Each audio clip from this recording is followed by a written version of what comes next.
فاتحہ۔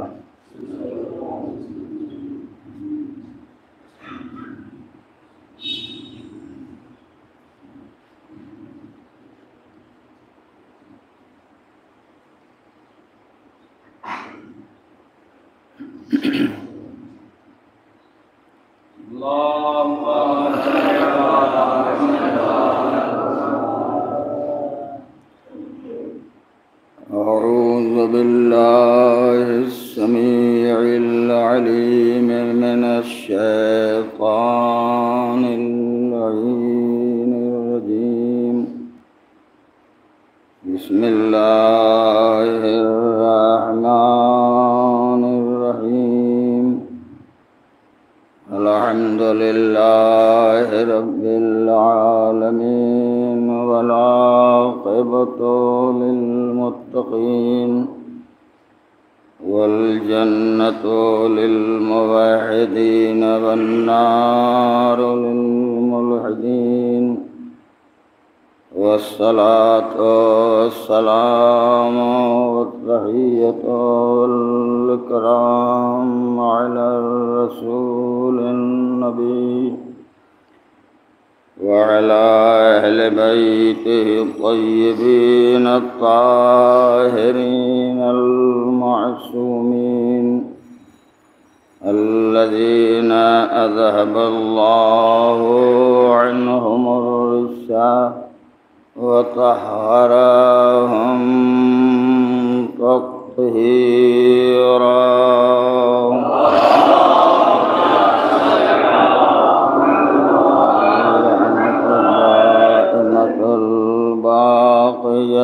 على قاتليهم وغاصبي حقوقهم ومنكري فضائلهم وأعدائهم إلى يوم الدين. أما بعد، فقد قال الله الحكيم في كتابه الكريم وهو أصدق القائلين وقوله الحق. بسم الله الرحمن الرحيم. يا أيها الذين آمنوا استجيبوا لله وللرسول إذا دعاكم لما يحييكم واعلموا أن الله يحول بين المرء وقلبه وأنه إليه تحشرون.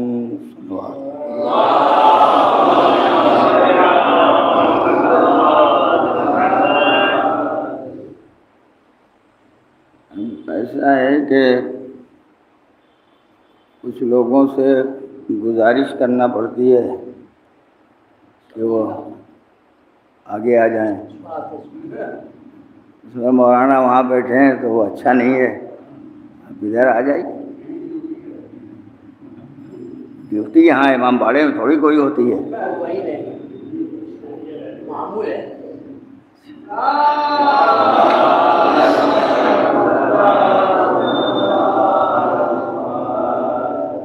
ایک اور صلوات پڑھیں آپ کو.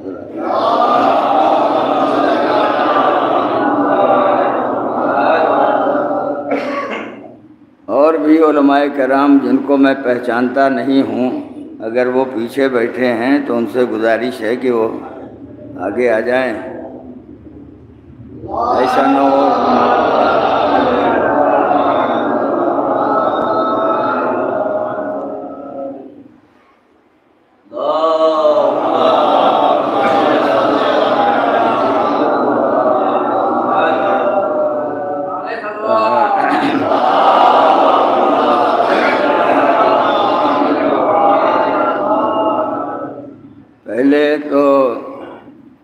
کسی نہ کسی حد تک لباس کے ذریعے مولوی کی شناخت ہو جاتی تھی. اب وہ لباس تو شناخت کے لیے رہ ہی نہیں گیا.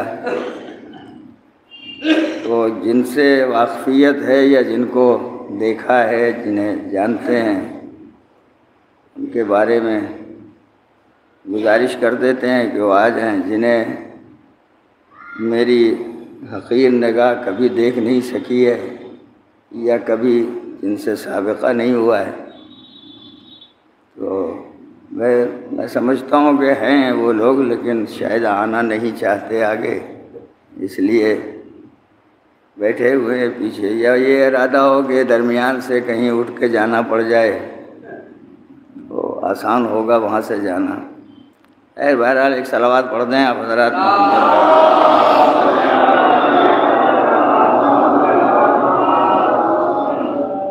ابھی تک جو شعراء کرام اشعار پڑھ رہے تھے اور آپ حضرات کی سماعت کے حوالے کیا تھا، اس میں ماں کا تذکرہ مسلسل ہوا اور ماں کے خصوصیات اور ان کے امتیازات کا ذکر بڑی حد تک ہوا ہے۔ میں نے سوچا کہ کچھ نہ کچھ ذکر اس سے ملا کے اسی سے متصل کر دوں تاکہ بیان میں بے ربطگی نہ پیدا ہونے پائے۔ قرآن مجید نے اس آیے مبارکہ میں یہ اعلان کیا ہے ایمانداروں کو خطاب کر کے،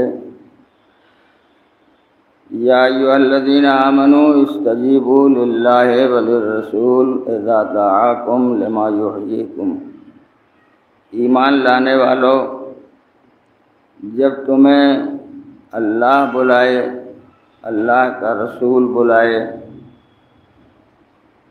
تو تمہیں ان کی آواز پر لبیک کہنا چاہیے، اس لیے کہ یہ بلاتے ہیں تو حیات کی طرف بلاتے ہیں، زندگی کی طرف بلاتے ہیں، تمہیں موت کی طرف دعوت نہیں دیتے۔ یہ بھی یاد رکھو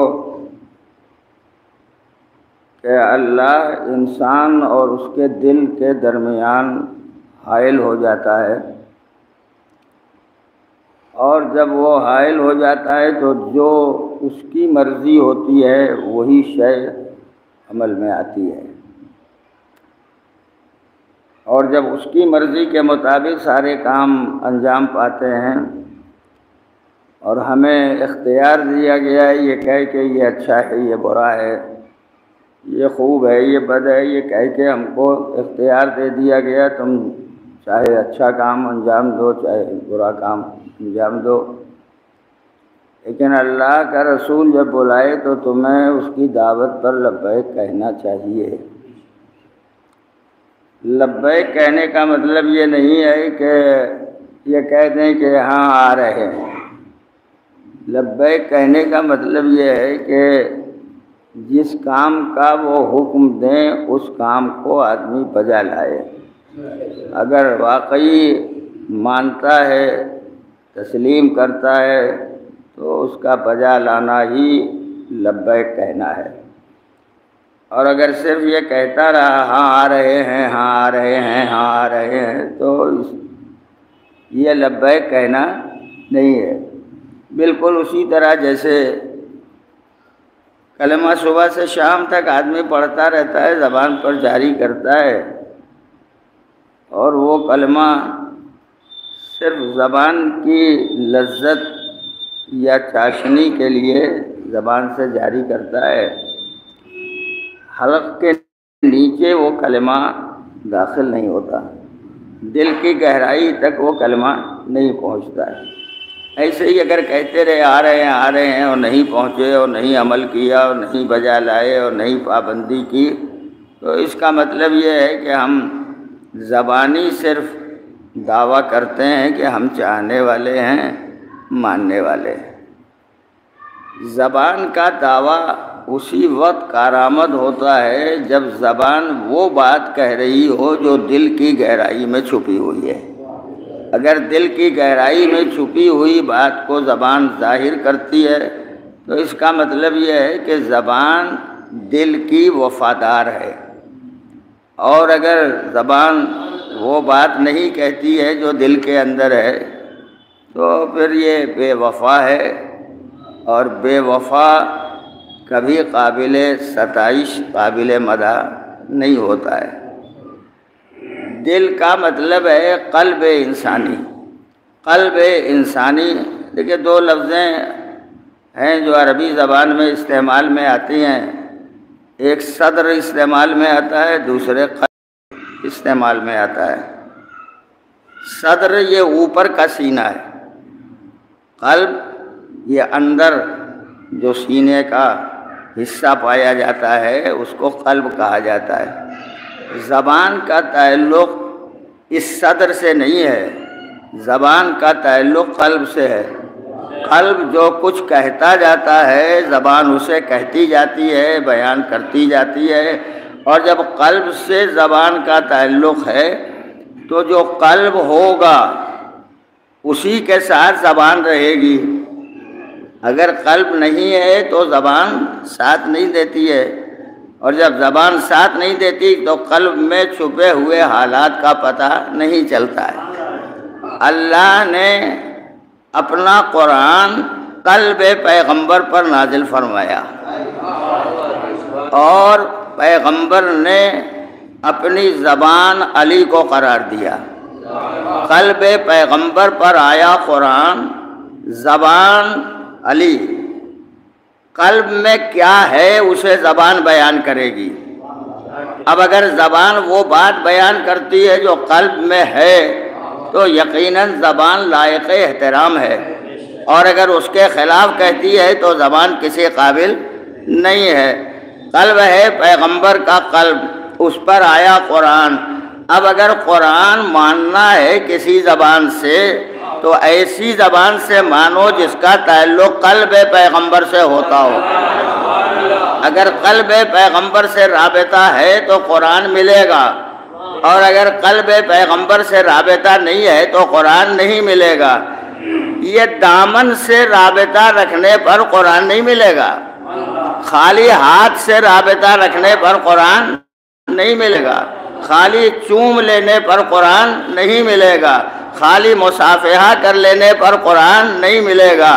قرآن ملے گا علی کے ذریعے۔ علی اس ذات کا نام ہے جو قلب پیغمبر سے وابستہ ہے۔ قلب سے جتنا علی کا تعلق ہے کسی کا تعلق نہیں ہے۔ رشتے ملانے والے تو بہت ہوتے ہیں، رشتے لانے والے بہت ہوتے ہیں، رشتے رکھنے والے بہت ہوتے ہیں، لیکن ایسی زبان مل جائے جس کا رابطہ قلب سے ہو وہ بڑا مشکل ہوتا ہے۔ قدرت نے قلب قرار دیا نبی کو، نبی نے اپنی زبان قرار دیا مولا کائنات کو۔ اب جو کچھ نبی کے قلب پر آتا چلا گیا اسے علی بیان کرتے چلے گئے، اسے علی سناتے چلے گئے۔ قرآن آیا علی نے سنایا، حدیثیں آئی علی نے سنائی، پیغامات آئے علی نے سنائے، جو کچھ نبی کے پاس آیا وہ سب کا سب علی نے سنایا۔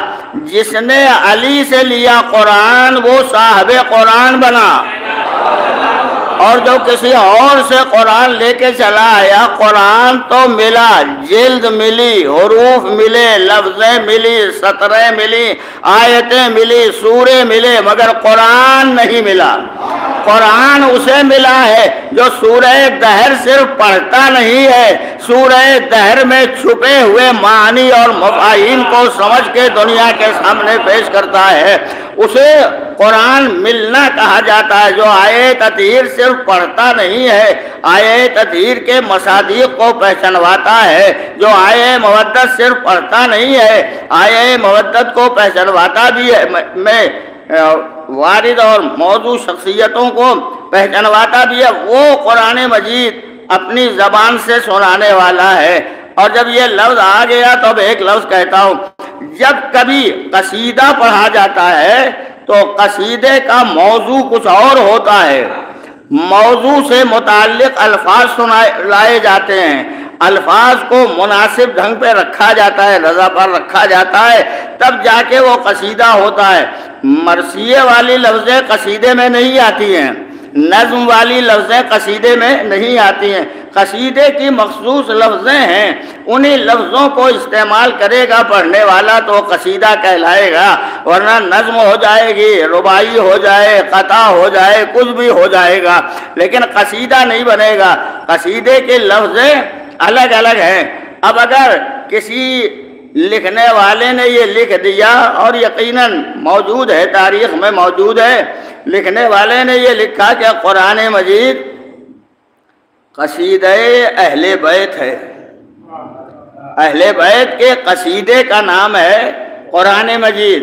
تو قرآن مجید جس زبان میں آیا ہوگا، اگر وہ قصیدہ ہے تو قصیدے کی زبان الگ ہے، اگر وہ نظم ہوتی تو قصیدے کی زبان، نظم کی زبان الگ ہوتی، مگر جب قصیدے کی زبان ہے تو جو زبان استعمال ہوئی آل محمد کے دروازے پر، اہل بیت طاہرین نے جس زبان کو استعمال کیا، یہ زبان بڑی عظیم ہے۔ اس زبان کے پہچاننے کے لیے بڑی منزلیں طے کرنا پڑیں گی۔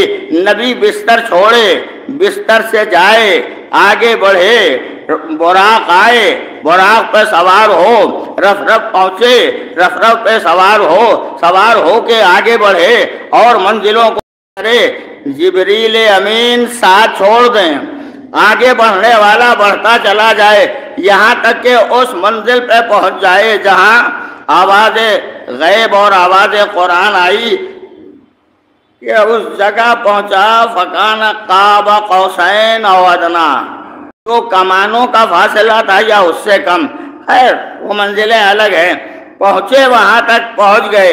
اب یہ جانے والا جا چکا، جتنا جانا تھا اسے جا چکا، بلانے والا جہاں تک لے جانا چاہتا تھا لے جا چکا، پہنچنے والا پہنچ چکا، اس کو جتنا نیچے آنا تھا اتنا آ چکا۔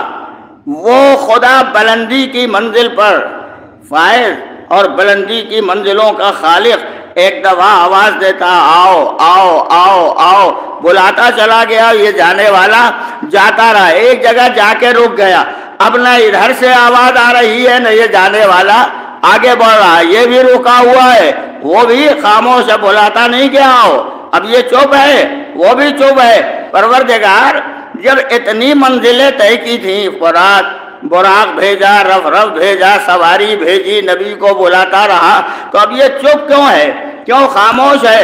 کہا وہ زبان ڈھونڈ رہا ہوں، وہ زبان ڈھونڈ رہا ہوں جس زبان میں کلام کروں تاکہ زبان اس کی بھی پہچانی ہوئی ہو، میری بھی پہچانی ہوئی ہو۔ قدرت نے دوا آواز دی، لسان، زبان میں ڈھونڈ رہا ہوں۔ کہاں ڈھونڈو گے؟ چرواہوں کی زبان، گڈریوں کی زبان، بادیہ نشینوں کی زبان، صحرا میں رہنے والوں کی زبان، جنگلوں میں زندگی گزارنے والوں کی زبان نہیں، ان کی زبان نہیں۔ زبان وہ چاہیے جو پہلے سے پاکیزہ ہو، پہلے سے بہترین ہو، پہلے سے طیب و طاہر ہو، وہ زبان چاہیے۔ ایک دفعہ قدرت نے ڈھونڈا، کہا پورے عرب، کہا نہیں چاہیے، مکہ نہیں چاہیے، مدینہ نہیں چاہیے، سارے مدینے کی زبان نہیں چاہیے، سارے مکے کی زبان نہیں چاہیے۔ اچھا قریش کی زبان، کہا سارے قریش کی زبان بھی نہیں چاہیے۔ قریش کے محلے میں ایک خاص گھر ہے، اس گھر کی زبان چاہیے، اس لیے کہ یہی قلب قرآن بھی ہے، یہی لسان قرآن بھی ہے، لہذا اسی کی زبان چاہیے۔ ایک دفعہ قدرت نے اس گھر کا انتخاب کیا، کہ کس کی زبان؟ کہ وہ زبان جو اللہ کو بھی پسند ہو، نبی کو بھی پسند ہو، جانے والا بھی اسے پہچانتا ہو، بولنے والا بھی اسے جان رہا ہو۔ ایک دفعہ زبان اٹھائی، کہاں سے؟ زہرا کے گھر سے زبان اٹھائی، زبان زہرا کے گھر سے، ہاں بالکل واضح رہے گی بات، زبان زہرا کے گھر سے اٹھائی۔ ہمیشہ زبان مادری ہوتی ہے، زبان ہمیشہ مادری ہوتی ہے، کبھی پیدری زبان نہیں ہوتی، زبان ہمیشہ ماں کی طرف منسوب ہوتی ہے، مادری زبان، مادری زبان۔ زہرا ماں کا نام ہے نا، ام ابیہا میرے نبی نے کہا ہے، اپنے باپ کی ماں۔ تو اس زہرا مادر کائنات کی زبان کو قدرت نے اٹھایا ہے، زہرا کے طیب و طاہر پاک و پاکیزہ مقدس و منزہ مقام سے اٹھایا ہے زبان کو، لے گیا لوح محفوظ تک، لوح محفوظ میں رکھ کے اور آگے بڑھایا، لے گیا وہاں تک جہاں دونوں طرف سناٹا، یہ آگے بڑھتا نہیں، وہ نیچے اترتا نہیں، آگے بڑھ جائے تو رسول نہ رہ جائے، وہ اتر آئے تو خدا نہ رہ جائے، نیچے آ جائے تو وہ خدا نہ رہ جائے، یا آگے بڑھ جائے تو رسول نہ رہ جائے، ایسی جگہ روکا ہے نہ یہ جائے نہ وہ اترے، خدایا کاہے کے لیے روکا؟ کہ زبان ابھی لا رہا ہوں، اس گھر سے زبان اٹھائی، اٹھا کے لے گیا، اب جو کلام کرنا شروع کیا تو نبی نے بھی آواز دی، ارے یہ تو علی کی زبان ہے، یہ تو علی کی زبان ہے، زبان علی کی، نبی نے پہچانی، خدا نے کلام کیا، لسان اللہ، لسان اللہ میں کلام، نبی خدا سے کلام، اور دونوں آپس میں جتنی گفتگو ہونا تھی وہ ہوئی، قرآن نے کہا فَأَوْحَىٰ إِلَىٰ عَبْدِهِ مَا أَوْحَىٰ، جو وحی کرنا تھی خدا کو وہ وحی کر چکا۔ نہیں، اب یہ زبان کیا کہہ رہی ہے، کیا بیان ہو رہا ہے، نبی کیا سن رہا ہے، ماں اوہا تو تب ہوگا طے جب کہیں اور ماں آ جائے، تب ماں اوہا طے ہوگا، ورنہ اس کے پہلے طے نہیں ہوگا۔ تو آؤ دیکھو تاریخ نبی، تاریخ رسول، تاریخ رسالت و نبوت کو پہچانو۔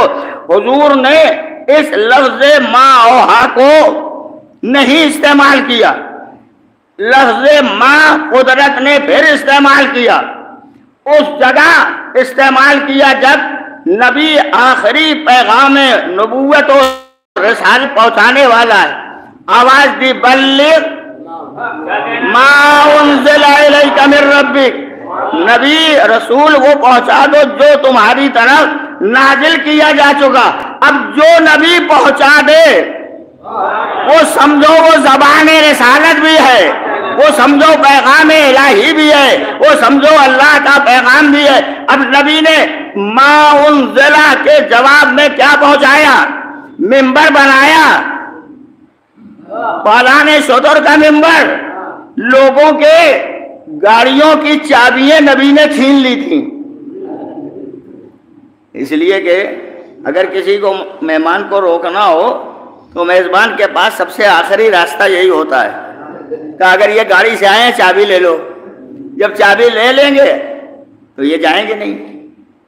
تو اونٹ سواری تھی، وہ چابیاں پالان شتر لے لیا، آپ بیٹھ کے بیچارے جا بھی نہیں سکتے، بیٹھے ہوئے ہیں۔ پالان شتر کا ممبر بنایا، ممبر پر اب یہ بھی ایک بات ہے، ممبر کے بارے میں کہتے ہیں نبی نے ممبر بنوایا، نہیں یہ بات صحیح نہیں ہے، نبی نے ممبر بنوایا نہیں ہے، بنواتے تو کس سے بنواتے؟ اپنے دوستوں سے، اپنے ساتھیوں سے۔ دنیا کو سوچنے کا موقع ہے، نبی ممبر بھی اپنے اصحاب کو نہیں بنانے دیتا، جو انہیں ممبر پیغام پہنچایا، قدرت نے کہا ما انزل الیک من ربک، جو تمہارے رب کی طرف سے نازل ہوا، وہاں کہا تھا فاوحا الی عبدہ ما اوحا، جو وحی کرنا تھی وہ وحی کر چکا ہے، وہاں بھی واضح نہیں کیا، یہاں بھی واضح نہیں کیا، ماں جو نازل کیا جا چکا۔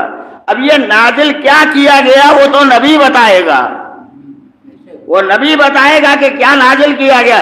ان نبی نے ممبر پر طولانی خطبہ دیا، خطبہ دینے کے بعد علی کو ہاتھوں پر بلند کیا، بلند کر کے فرمایا من کنتو مولا فہذا علی مولا، ہمیں جس کا من چاہے مانے، جس کا من نہ چاہے نہ مانے۔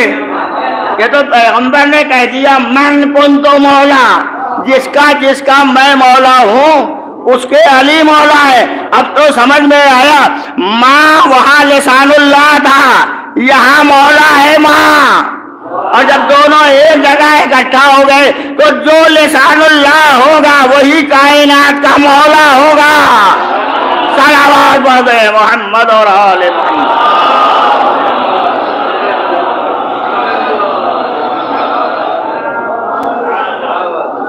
تو میں نے عرض کیا کہ زبان ہمیشہ ماں کی ہوتی ہے۔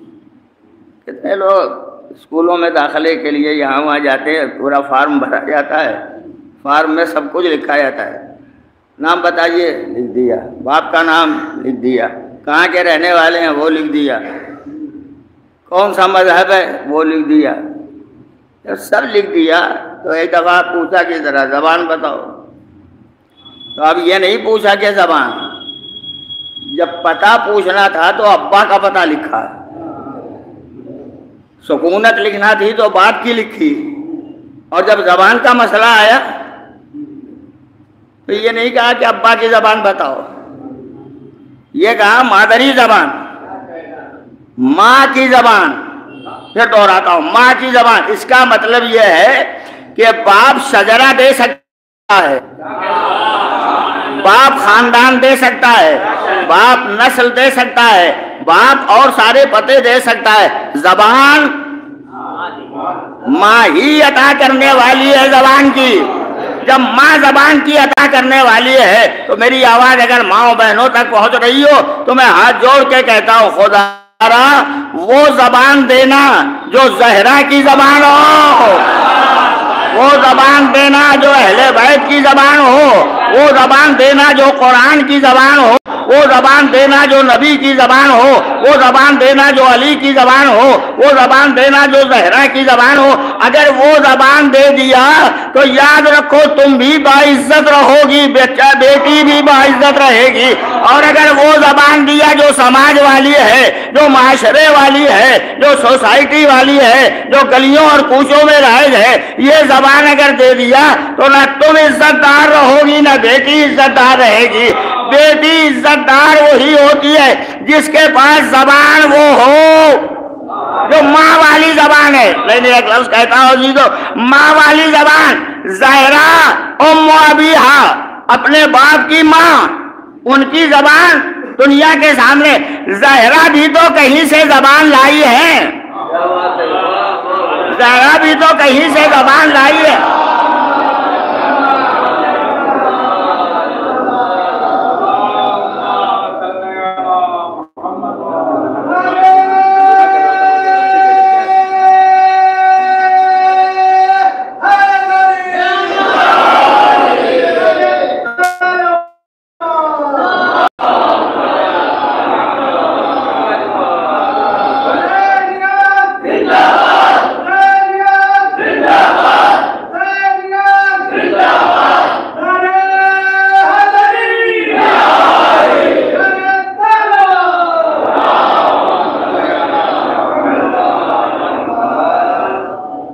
میں چلا تھا اس ارادے سے کہ پہنچ جاؤں گا چاہے 10 منٹ سے ہی، مگر راستے میں کچھ دیر ہو گئی۔ جب یہاں قریب آیا تو مولانا شاہ صاحب کا فون آیا کہ مجلس ختم ہو گئی، لہٰذا میں ادھر نہیں جا سکا۔ میں بعد میں ملاقات کرتا کہ خدمت میں حاضر ہوتا۔ ایک صلوات پڑھیے محمد اور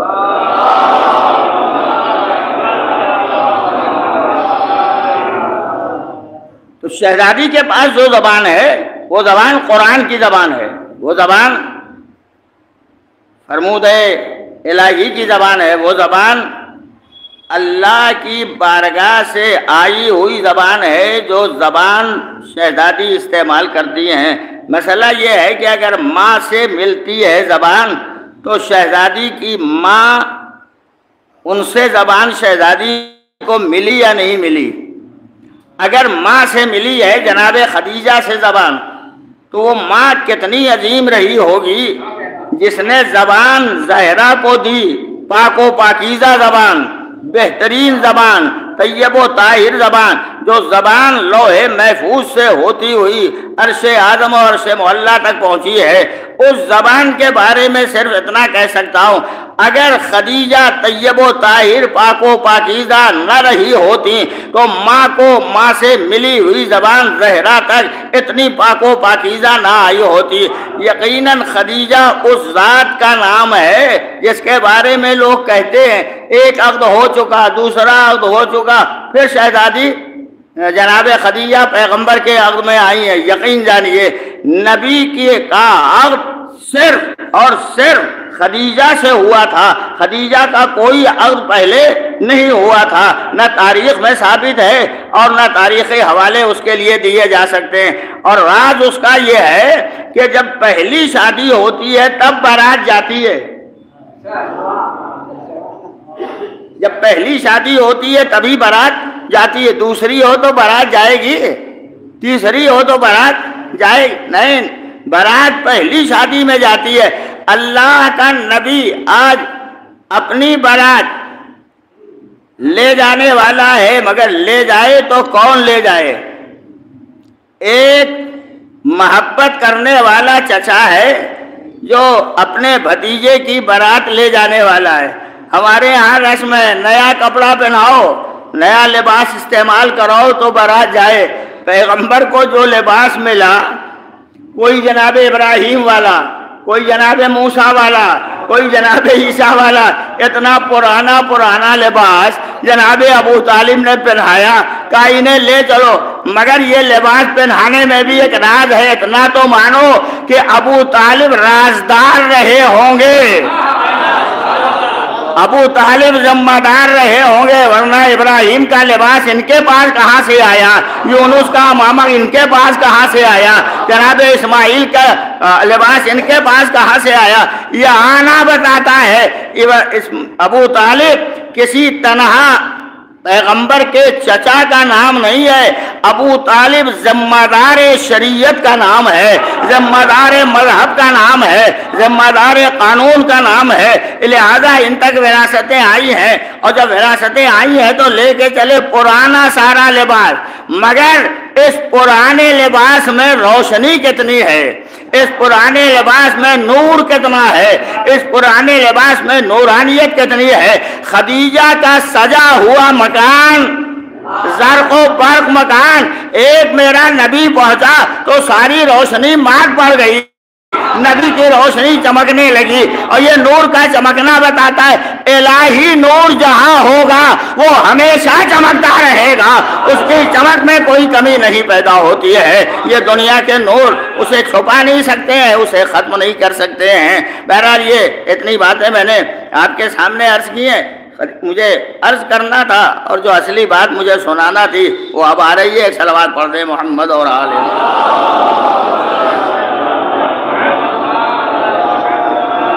دو صنفیں ہیں تاریخ کی۔ گھڑی مت دیکھو، بہت دیر تک پڑھوں گا، گھڑی دیکھو گے تو بہت دیر تک پڑھتا رہوں گا۔ صلوات پڑھیے محمد اور آل۔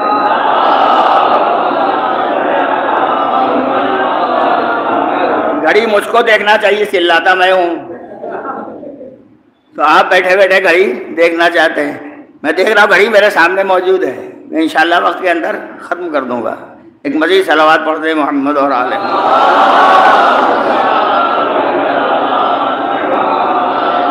میں جلدی ایک مسئلہ جو ہمارے اور آپ کے درمیان برابر رہتا ہے اسے حل کرنا چاہتا ہوں۔ قدرت نے آواز دی، ایمانداروں، جب اللہ بلائے تو اس کی آواز پہ لبیک کہو، اللہ کا رسول بلائے اس کی آواز پر لبیک کہو۔ یہ تمہیں حیات کی طرف بلاتے ہیں، زندگی دینے کے لیے بلاتے ہیں، اور جب یہ حیات کے لیے بلاتے ہیں تو ایک مسئلہ خود بخود آتا ہے۔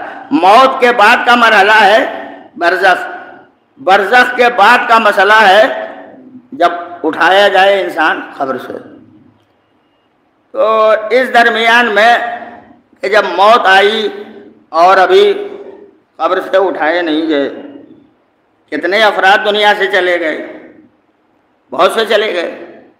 یہاں ایک بات مشہور ہے، ایک قبر سے 40 میتیں اٹھائی جائیں گی، ایک میت، دوسری میت، تیسری میت۔ تو اکثر نوجوان پوچھتا بھی ہے کہ جب ایک ہی قبر سے 40 میتیں اٹھائی جائیں گی تو یہ کیسے پتہ چلے گا یہ کس کی میت ہے؟ یہ کس کی میت ہے، یہ کس کی میت ہے، یہ کیسے معلوم ہوگا؟ مسئلہ بالکل آسان ہے، کوئی زیادہ دشواری کی بات نہیں ہے۔ ایک دفعہ اگر جناب ابراہیم کے اس واقعے کو پڑھ لو تو بہت آسان ہو جائے گا مسئلے کو سمجھنا۔ جناب ابراہیم نے خدا کی بارگاہ میں کیا کہا تھا؟ رب ارنی کیف تحیی الموتی، پروردگار مجھے دکھا دے تو مردوں کو زندہ کیسے کرتا ہے۔ یہ نہیں کہا تھا مردے کو زندہ کرتا ہے، کیسے کیسے زندہ کرتا ہے، کیسے کیفیت کو بتاتا ہے، لیکن کیفیت اللہ نے اپنے ہاتھ میں نہیں رکھی۔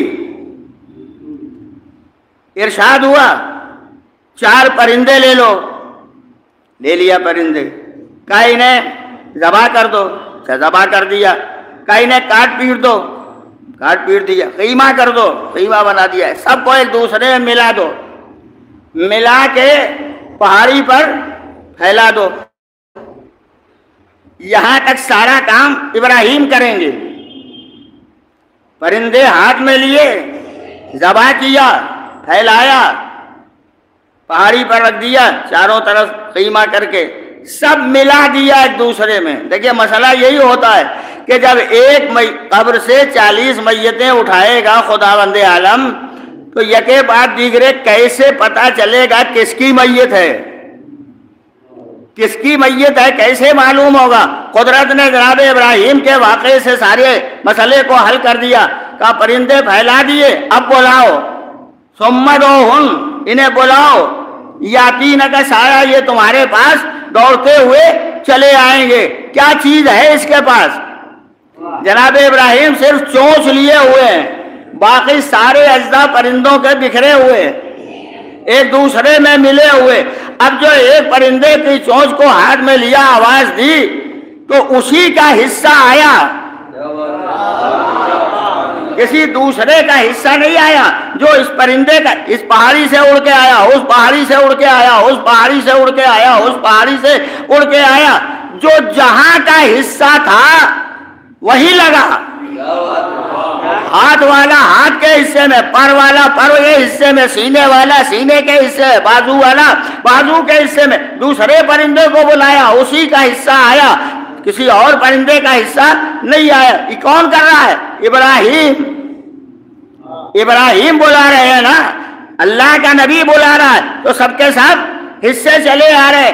یہ ملا جلا حصہ، یہ سب ایک دوسرے میں مل چکے حصے، یہ کیسے الگ الگ ہو کے آ گئے، کیسے الگ ہو گیا؟ ابراہیم نے بلایا، سارے حصے الگ الگ ہو کے آ گئے، پرندے کی شکل میں موجود ہو گئے۔ پھر جناب ابراہیم نے پرندے کو دیکھا، کہا یہ تو بالکل ویسے ہی ہو گیا جیسا خدا نے بنایا تھا، جیسا خدا نے تخلیق کیا تھا ویسے ہی ہو گیا۔ اور جب ویسا ہو گیا تب سمجھ میں آیا کیسے خدا زندہ کرتا ہے، کیسے حیات دیتا ہے۔ اتنے مردے قبروں سے نکالے جائیں گے، مگر شرط یہ کوئی ایک چیز خدا کے پاس رہے،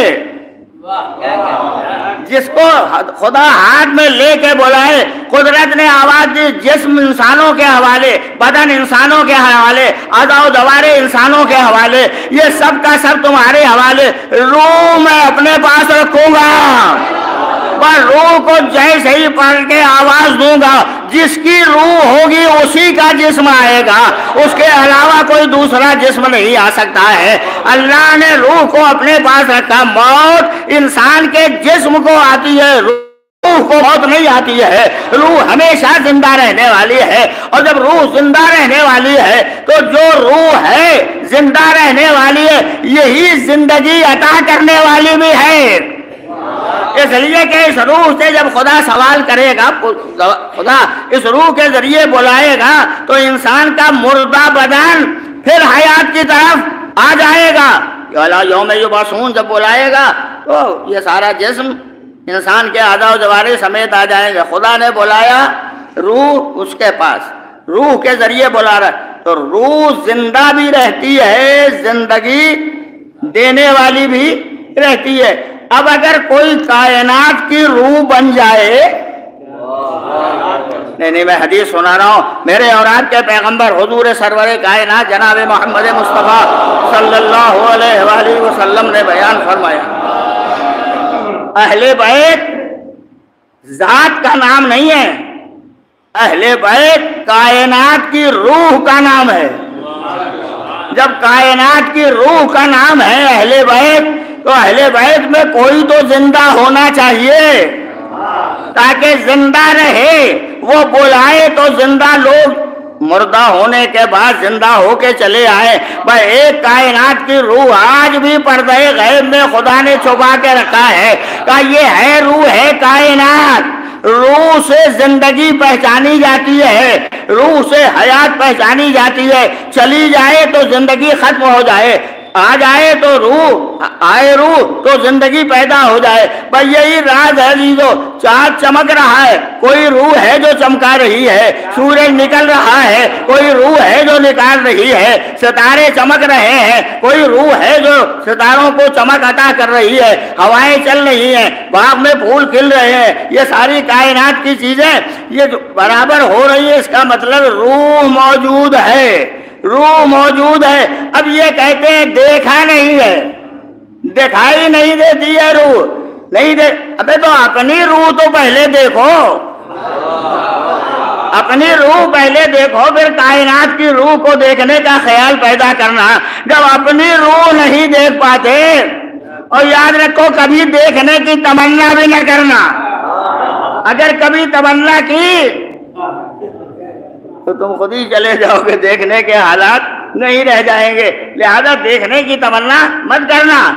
روح تم نے دیکھا نہیں، اور جب نہیں دیکھا ہے تو جو کائنات کی روح ہے اسے دیکھنے کا خیال کیوں پیدا ہوتا ہے؟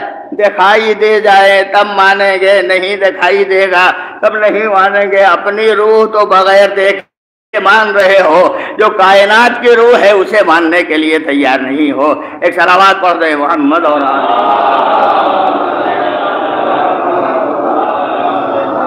عزیزو. یہ ایک مسئلہ تھا جو میں نے آپ کی خدمت میں گزارش کیا.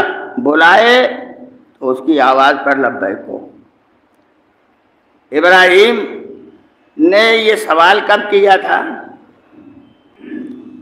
ابراہیم پہلے بندے عبد، عبد کے بعد نبی، نبی کے بعد رسول، رسول کے بعد اولو العزم پیغمبر، اولو العزم پیغمبر کے بعد امام. انی جاعلو کا للناس اماما، امام. امام ہے تب کہہ رہے ہیں کیسے زندہ کرتا ہے.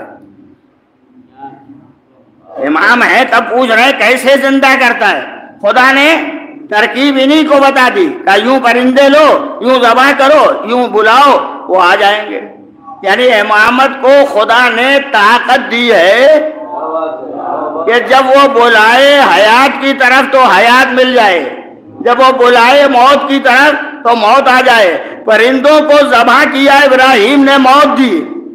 بلایا تو حیات مل گئی. پہلے موت پھر حیات، یہی ترتیب ہے نا، پہلے موت پھر حیات. تو موت پہلے حیات بعد میں. امام وقت کا امام آواز دیتا ہے. آئے لوگ جنازہ لے کے، نوجوان کی میت لے کے آئے، آ کے کہا علی ایک میت ہے نماز پڑھا دیجئے. ٹھیک ہے، پہلے موت پھر حیات.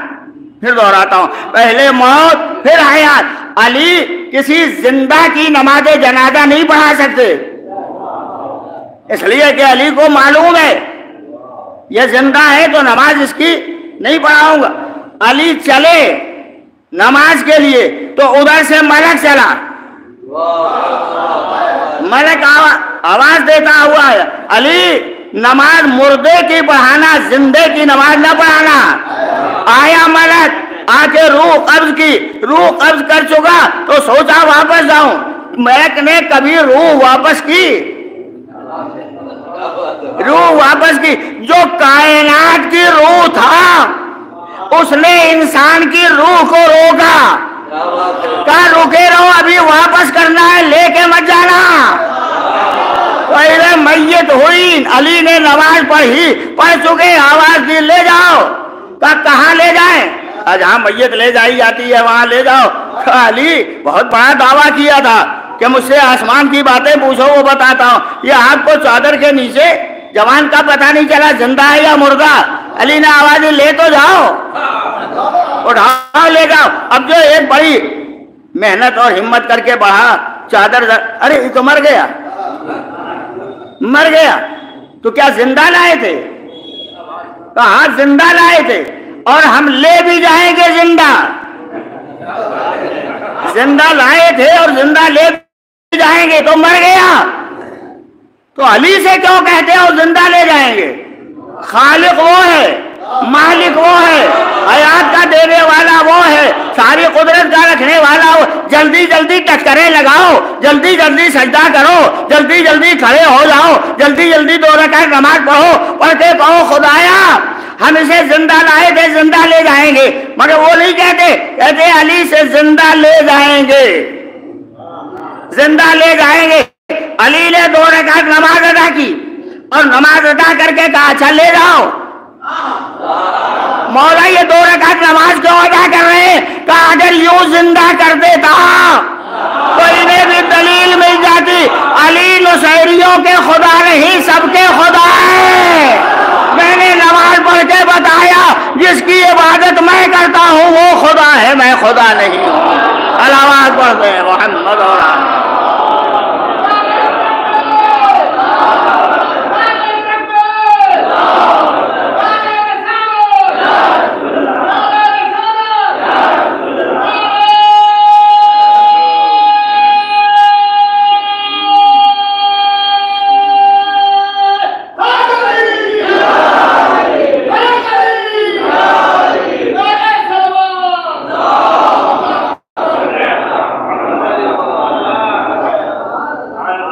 ایک منزل کیا بنا کے لائے تھے؟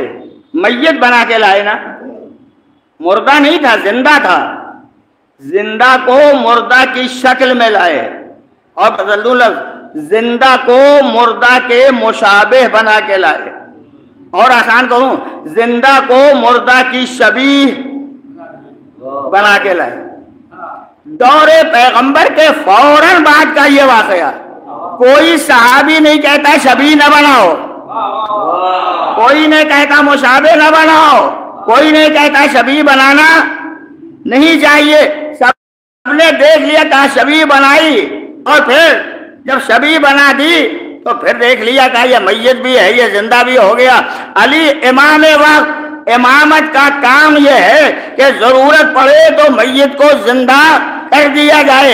امام نے نماز پڑھ کے زندہ کر کے بتایا میں نماز اس لیے ادا کرتا ہوں تاکہ میری امامت بچی رہے, نماز اس لیے ادا کرتا ہوں تاکہ خدا کی عبودیت عبادت بچی رہے, خدا کا معبود ہونا بچا رہے, اور جب بچا رہے گا تو میری خدا کی الوہیت کا بھی کلمہ پڑھا جاتا رہے گا, میری ولایت کا بھی کلمہ پڑھا جاتا رہے گا.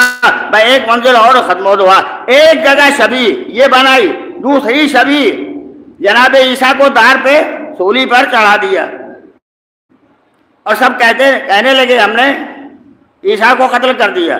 قرآن نے کہا ما قتلوا, قتل نہیں کیا, وما صلبوا, سولی پر نہیں چڑھایا, ولکن شبہ لہم, ان کے شبیہ بنا دی.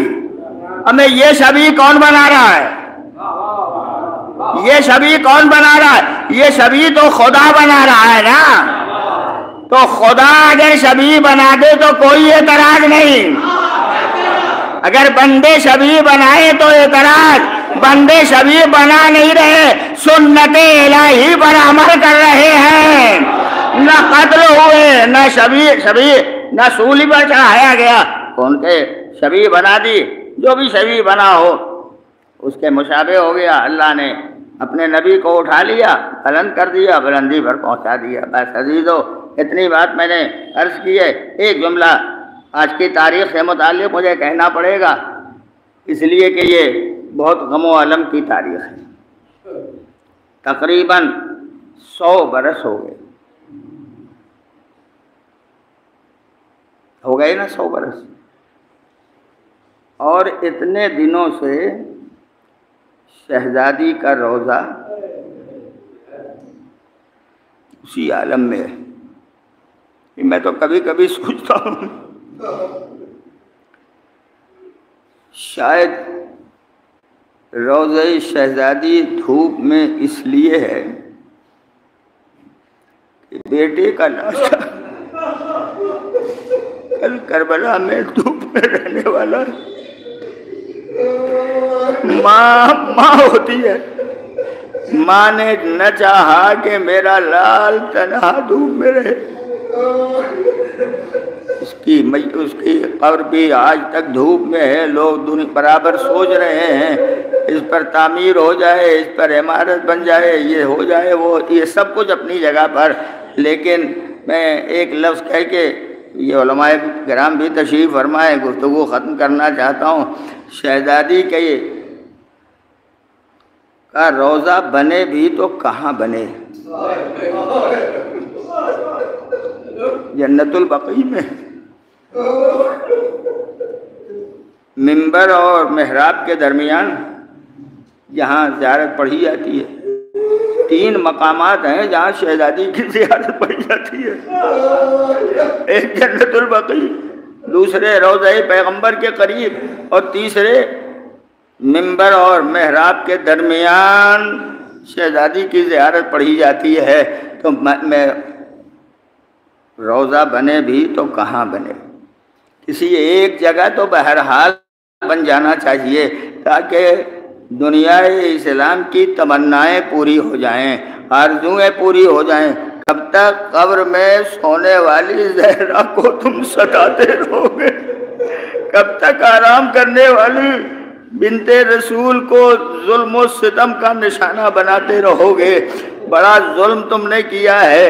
وقت آ گیا ہے اور دھیمے دھیمے وہ وقت آتا جاتا ہے. آج نہیں کل, کل نہیں پرسوں, 2 روز 4 روز, سال 2 سال کے بعد وہ وقت آئے گا جب شہزادی کا وارث پردہ غیب سے نکل کے آئے گا. تب دیکھیں گے حکومت کے پاس کتنی طاقت ہے, سلطنت کے پاس کتنی طاقت ہے, شاہی کے پاس کتنی طاقت ہے. ساری طاقتیں ختم ہو جائیں گی. وارث رسول, وارث زہرا جب پردہ غیب سے آئے گا وہ سارے حالات گزروں ہو چکے ہوں گے. تفصیل کے ساتھ عرض نہیں کرنا ہے, اتنا میں عرض کر دوں کہ شہزادی کو دفن کیا گیا. روایات میں ہے انہی کے پہلو میں امام حسن کو دفن کیا گیا. اور جب امام حسن کو دفن کرنے جا رہے تھے, روایت کا ایک فقرہ چھوٹا سا وہ گفتگو تمام کرنے کے لیے کہتا ہوں. شہزادے امام حسن کا جنازہ جب اٹھا تھا, لے کے چلے تھے, نبی کے پہلو میں دفن کرنے کے لیے نہیں دفن کرنے دیا. حالات اس طرح خراب ہوئے کہ تیر چلائے گئے. تیر شہزادے کے جسم میں چبھے اور یہ تیر اس طرح چبھ گئے تھے کہ پھر جنازہ میرا مولا بھائی کا جنازہ گھر لے کے آیا. سن لو کہ اگر سن سکو تو سن لو. گھر لے کے جنازہ آیا. جیسے ہی جنازہ رکھا, بہن نے دیکھا بھیا میرے بھائی کے جسم میں تیر لگے ہوئے. کیسے کیسے جنازے سے تیر نکالا گیا اس کی تفصیل میں نہیں عرض کر سکتا. میں اتنا معلوم ہے کہ کچھ تیر بہن نے نکالا, کچھ تیر بھائی نے نکالا, کچھ تیر عباس نے نکالا. اور جب سب تیر نکل گیا تو پھر جنازہ لے آ کے ماں کے پہلو میں دفن کیا گیا. ماں نے بیٹے کا لاشا دیکھا ہوگا, جگہ جگہ تیر کا نشان دیکھا ہوگا, تڑپ گئی ہوگی ماں جسے اپنی گود میں پالا تھا, وہ تیروں کا نشانہ بن گیا. ہاں زہرا, کم سے کم امام حسن کے جنازے سے تیر نکال تو لیا گیا. آئے آپ کا لال کربلا کا میدان تیروں سے چھلنے آشا. نشیب میں میرا آقا کس عالم میں تھا یہ مجھے نہیں معلوم. اتنا ضرور ملتا ہے کہ ظالم آیا, سر کو تن سے جدا کیا, جدا کر کے سر کو اپنے ہاتھوں میں لیا, لے کے وہ رات کی طرف جانے لگا. جاتے جاتے کہتا ہے لے جا رہا ہوں تاکہ حسین کے سر اقدس کو فرات میں دھو لوں تاکہ یہ نورانی چہرہ میرے ہاتھوں میں آئے۔ مگر وہ ظالم کہتا ہے میں نے دیکھا کہ حسین کی زبان لبوں تک آ گئی ہے، باہر نہیں آئی تھی، لبوں سے لگی ہوئی زبان۔ مردود کہتا ہے میں نے کئی بار کوشش کیا لبوں کو بند کر دوں مگر لب بند نہیں ہوتے تھے، زبان لبوں سے لگی رہتی تھی۔ اسی کا بیان ہے، میں نے جب لا کے فرات کی لہروں پر حسین کا سر رکھا، حسین نے لبوں کو خود بند کر لیا۔ دل کہا پوچھوں مولا آپ نے لبوں کو کیوں بند کر لیا؟ عجب نہیں آواز آئے، ارے میرے سینے پر سونے والی ننھی سی سکینہ پیاسی ہے۔ جب تک وہ اپنے لبوں کو تر نہ کر لے اس وقت تک حسین اپنے لبوں کو تر نہیں کرے گا۔ یہ منظر تاریخ نے دیکھا، شہزادی کا کی شہادت ہوئی، دنیا سے شہزادی رخصت ہوئی، ایک منزل اور ختم و دعا۔ اطلاع ملی، بچے آئے مسجد سے واپس، پوچھا کنیز سے اماں کہاں ہیں؟ میں نے روایت کے فقرے میں دیکھا ہے کنیز نے زبان سے کچھ نہیں کہا، اشارہ کیا، حجرے کیا، معصوم بچے سمجھ گئے اماں دنیا سے گزر گئی۔ حجرے کا دروازہ کھولا، دیکھا ماں آرام سے لیٹی۔ جلدی جلدی بیچ کے ساری کڑیاں چھوڑ کے آواز دیتا ہوں، میں ایک دفعہ پکار کے امام حسن نے آواز دی، اماں اماں تیرا لال آیا ہے، کوئی جواب نہیں ملا۔ دوسری بار آواز دی، تیسری بار آواز دی، کوئی جواب نہیں ملا۔ پھر چھوٹا شہزادہ امام حسین آئے، آگے امام نے بھی آواز دی، اماں تیرا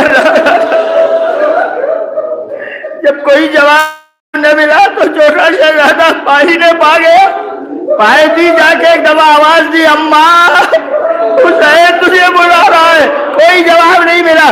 بس تاریخ کے پہلے سطور سے پڑھو تو اندازہ ہوگا، حسین دھیمے دھیمے بیٹھنے لگے، بیٹھتے بیٹھتے اپنا رخسارا ماں کے تلوے سے لگا دیا، لگا کے آواز دی، اماں ایسا کبھی نہیں ہوا حسین نے پکارا ہو ماں نے جواب نہ دیا ہو۔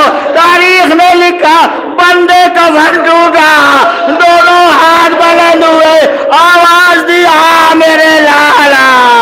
حسین سینے مادر سے لگے، نہ جانے کیا کہنا تھا، کیا حسین شہزادی نے کہا ہوگا، مگر ادھر ملائکہ سماوات میں کوہرام بپا ہو گیا۔ آواز آئی، علی بچے کو جدا کر لو ماں کے سینے سے ورنہ ملائکہ کا گریہ نہ رکے گا۔ علی نے نرم ہاتھ سے نرم بازوئے حسین کو پکڑا، پکڑ کے علی نے جدا کیا، مگر جیسے ہی جدا کیا علی جیسا صابر زمین پر سینے پہ ہاتھ رکھ کے بیٹھ گیا۔ میرے مولا یہ آپ کا منظر، یہ آپ کی صبر کی منزل، اتنا آپ نے صبر کیا یہ برداشت نہ کر سکے۔ کہا ہاں ہاں اگر کبھی ماں کے سینے سے بیٹے کو جدا کرنا تو اتنا یاد رکھنا آسان نہیں ہوتا ہے، ماں کے سینے سے بیٹے کو جدا کرنا۔ میرا منظر یاد رکھنا، علی آپ نے جدا کیا، کوئی اذیت تو نہیں دی، کوئی تکلیف تو نہیں ہوئی، تیر تو نہیں لگا، نیزہ تو نہیں چلا، کوئی زخم تو نہیں لگا تھا، آپ نے بیٹے کو جدا کر لیا۔ ہاں کربلا میں تھے نا مولا، آپ نے دیکھا ہوگا منظر، ایک ننھی سی بیٹی ایک لاش بے سر سے لپٹی ہوئی فریاد کر رہی تھی، بابا میرے کانوں کے گوشوارے چھین لیے گئے، بابا مجھے یتیم بنا دیا گیا، بابا ہمیں اسیر کر کے کربلا سے کوفے سے شام تک سيعلم الذين ظلموا أي منقلب ينقلبون إنا لله وإنا إليه راجعون رضا بقضائه وتسليما لأمره الہی بحق الزہرا وابیہا وبعلہا وبنیہا پروردگار واسطہ محمد اور آل محمد علیہ السلام زندہ مومنین کو خوش و آباد رکھ، ان کی دینی دنیاوی جائز حاجتوں کو پورا فرما، خدایا ظالمین کو تباہ و برباد فرما، مظلومین کی نصرت فرما، پروردگار جلد از جلد اسباب فراہم کرتا کہ روزہ شہزادی کا تعمیر ہو سکے، اس تعمیر کے لیے دعائیں بھی مسلسل لوگ کرتے رہیں۔ پروردگار جن مرحومہ کے ایصال ثواب کی مجلس سے ان کو دوارے معصومہ کونین میں جگہ کرامت فرما، ان کے سیئات کی مغفرت فرما، حسنات میں اضافہ فرما، امام کے ظہور میں تعجیل فرما، ہمیں ان کے آوان و انصار میں شمار فرما۔ ایک ایک بار سورہ الحمد، تین بار سورہ اخلاص کی تلاوت کر کے شبیہ خاتون بنت رحمت علی مرحوم کو بسم اللہ الرحمن الرحیم الحمد للہ الرحمن الرحیم مالک یوم الدین ایاک نعبد و ایاک نستعین